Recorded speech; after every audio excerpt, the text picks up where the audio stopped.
Hello, this is audio reading of Cupcakes, Chapter 2. Please don't do it, Pinky. When Dash regained consciousness, she found herself in a dark room. She tried to shake her head, but found that a taut leather strap held it firmly in place. She struggled to move, but braces around her chest and limbs glued her to a rack formed from a series of sturdy planks, which spread her legs wide apart. Dash's wings were the only part of her not tied down, and they fluttered frantically while she struggled to escape. As she wreathed, Pinky jumped suddenly into her line of sight. "Goody, you're awake! Now we can get started!" Pinky stated gleefully. She bounded into the darkness and quickly reappeared, pushing a small cart covered with a cloth.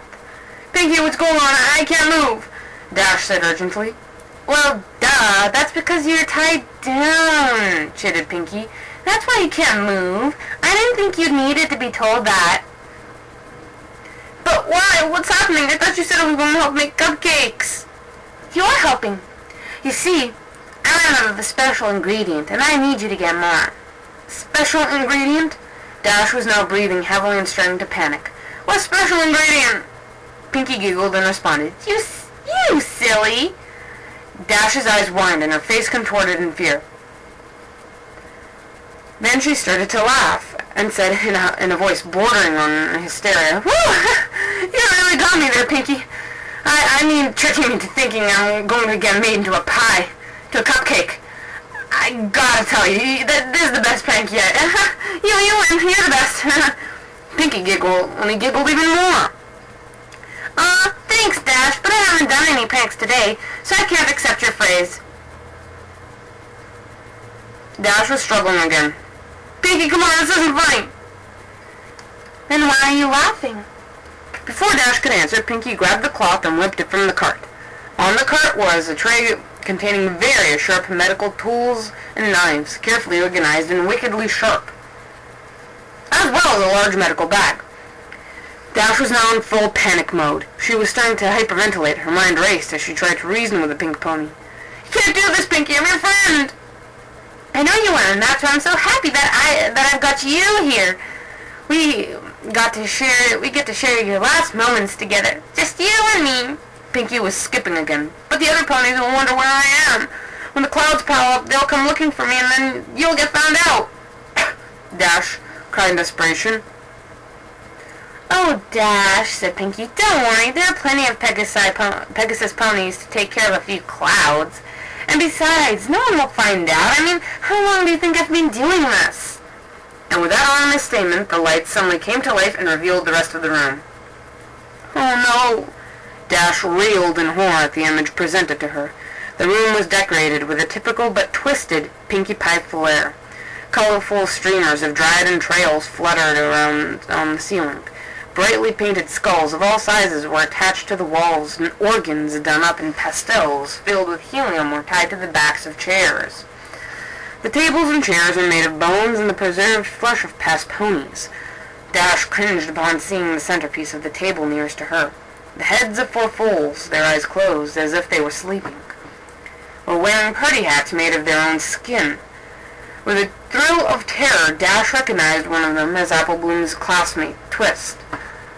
Dash's eyes darted back and forth and then fell upon a patchwork banner hanging from the rafters. Made from several tanned pony hides, the words, "Life is a Party," was scrawled out on it in blood red. Dash's attention was brought back by a party horn unfurling and tickling her nose. She gaped at Pinkie Pie, who was standing right in front of her. The party pony was wearing a dress quilted from dried skin, emblazoned with cutie marks on her back. On her back fluttered 6 Pegasus wings, all of different colors. As the Earth pony skipped in excitement, her necklace of severed unicorn horns clacked together loudly. "Like it?" Pinkie asked. "I made it myself." Desperately, Dash pleaded with the smelling pony before her. "Pinkie, please, I'm sorry if I did anything to you. I didn't mean it. Please let me go. I promise I won't tell anybody."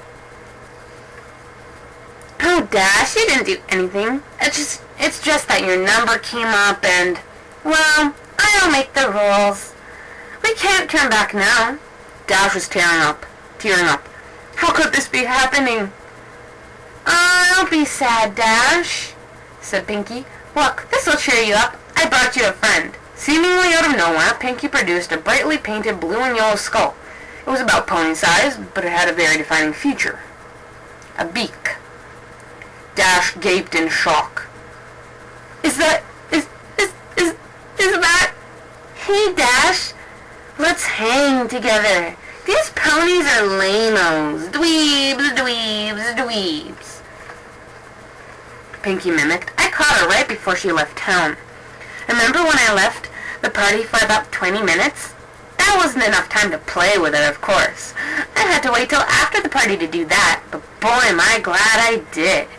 It was worth it for the flavor alone. Griffins taste like two animals at once. It's amazing. I know she didn't have a number like everyone else in Ponyville, but when was I going to get another chance to try Griffin? I probably should have asked where she came from, so I could have gotten more. But I forgot. I'll tell you what, though. She was quite the fighter. She lasted a long time, which was a lot of fun for me. I got the chance to play with somebody other than a pony and try new things. It's too bad she had such a meanie mouth. She said so much bad stuff, I just had to take her tongue out. You know, bad language makes for bad feelings, Rainbow Dash. Dash didn't have anything to say. She just sobbed and wreathed in her tight bonds. "Well," said Pinky with an air of finality, "that's enough reminiscing. It's time to begin." Putting down Gilda's skull, the pink pony gripped the scalpel in the cleft of her hoof and walked over to Dash's right flank. Without any flair, Pinky placed the blade an inch above Dash's cutie mark and began a circular cut around it. Dash shouted in pain and tried desperately to pull away, but the braces held her still. Finishing the incision, Pinky grabbed a curved skinning knife from the tray. Screwing up her face in concentration, she worked it under Dash's skin and sliced the hide away from the muscle. Dash ground her teeth as she tearfully watched her flesh peel off. Pinky then moved to the other side and repeated the process on Dash's left flank. Once she had finished, Pinky held up both cutie marks in front of her friend and started waving them like pom-poms. Dash just whimpered. Her thighs burned like nothing she had felt before. Placing the ragged patches of skin down, Pinky selected a larger butcher knife and walked behind the blue Pegasus. "Hope you don't mind. I think I'm gonna wing it now," Pinky laughed. She grabbed Dash's left wing in her mouth and played with it for a few seconds, yanking it back so the sharp pain reignited the fire in Dash's flanks. Then stretching the wing out, Pinky brought the blade down hard at the base. Instantly, Dash screamed and thrashed her appendage. The movement threw off Pinky's aim. She tried to hit the mark again but missed and carved a huge slice into Dash's back. "Dash, you gotta stay still or I'll keep missing," scolded Pinky as her friend howled. Pinky took another whack and hit her target. She swung again and again. Blood sprayed into the air, but Pinky realized she wasn't getting anywhere. The blade just wasn't going through the bone. I guess I forgot to sharpen it. I'll try something else," stated Pinky matter-of-factly as she tossed the knife over her shoulder, embedding the blade in the table. Through the haze of pain and tears, Dash heard the sound of a metal box opening and closing. "Got it. Say, Dash, why do they call it a hack saw? It doesn't hack. Hacking is what I was doing with the knife. This is a saw. I don't get it." Pinky placed the tool over the mangled flesh of the last attempt. Standing on her hind legs, she worked the saw back and forth with her front hoofs. It sliced effortlessly through the bone and skin. The feeling of the jagged teeth grinding into her made Dash want to vomit. She watched numbly as her wing flew over her head and landed with the fluff on the table. Pinky moved to the next wing and started sawing. Dash didn't struggle this time. She had given up trying to fight and focused on choking back screams of agony. Abruptly, the sawing paused. Pinky was only halfway done, the wing hanging off by a sliver. "Hey, Dash!" Pinky pipped up. "Think fast!"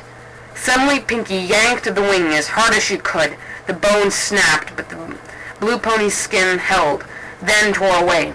The pole ripped a long strip of flesh all the way down Dash's back to her rump. Her body seized at the unexpected trauma as her pelvis tensed up.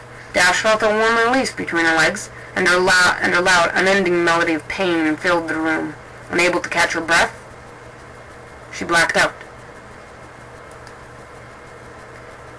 Dash awoke with a gasp. The stench of her urine filled her mucus-caked nostrils. As her vision swam into focus, she saw a very pouty Pinkie Pie removing a large adrenaline needle from her chest. Stomping her hooves, the frustrated Pinkie lashed out at her helpless victim. "Didn't anybody teach you any manners? It's very rude to fall asleep when somebody invites you over to spend time with them. How would you like it if I came over to your house and went to sleep? Oh, I'm sorry, Dash. You're so boring. I think I'll take a nap. You think I like always doing this by myself? I told you how excited I got when I found out you were next. I was excited to have a friend to be here with me while I worked, but no, you've got to be inconsiderate. You know, I thought you were tough. I thought you could handle anything. I've had fools stand up better than you. Do I have to baby you, huh? Is that how you want me to remember you? As a baby?" As Pinkie stopped to catch her breath, Dash blinked and sobbed softly. Her back was in agony, her sides were on fire, and there was an intense pain in one of her legs. As she blinked again, she saw Pinkie pop something red into her mouth and began to chew. Noticing Dash's stare, Pinkie quickly gulped the morsel down. "What?" Pinkie asked. "Oh, this?" She held up another piece. "Well, while you were asleep, I got a little impatient and held myself to a small sample. I got it from your leg. You're not bad. Want to try some?" Without waiting for a response, Pinkie shoved the strip of meat into the revolted Pegasus pony's mouth. Dash gagged and immediately spit it out. Pinkie frowned and picked up the chunk of flesh. "If you don't want it, you could have said no." She contemplated the discarded snotty morsel, then gulped it down. "It's not like you haven't had my cupcakes before." Swallowing, Pinkie turned her attention to a small can on the tray. She removed the lid, revealing that it was filled with red-hot coals. Lying on top of the coals were several large nails. As the adrenaline filled her veins, Dash began to panic again. Picking up the can, Pinkie walked over to Dash's left. Holding some tongs with her mouth, Pinkie carefully picked up a nail and positioned it at the seam between her victim's front left leg and hoof. She then grabbed a hammer and took careful aim. "No, Pinkie!" Dash screamed. "No! No!" The hammer came down and the nail punctured Dash's skin. The white hot burning was too much. Dash screamed as she pulled and thrashed at the braces, causing her raw skin to rub and tear. Pinkie tried to line up another nail, but couldn't find her aim, and let out a frustrated grunt. When Pinkie brought the hammer down to take a wild swing, Dash burst out crying and begging, "Please stop! Please! Please stop!" Chapter 3 is next video.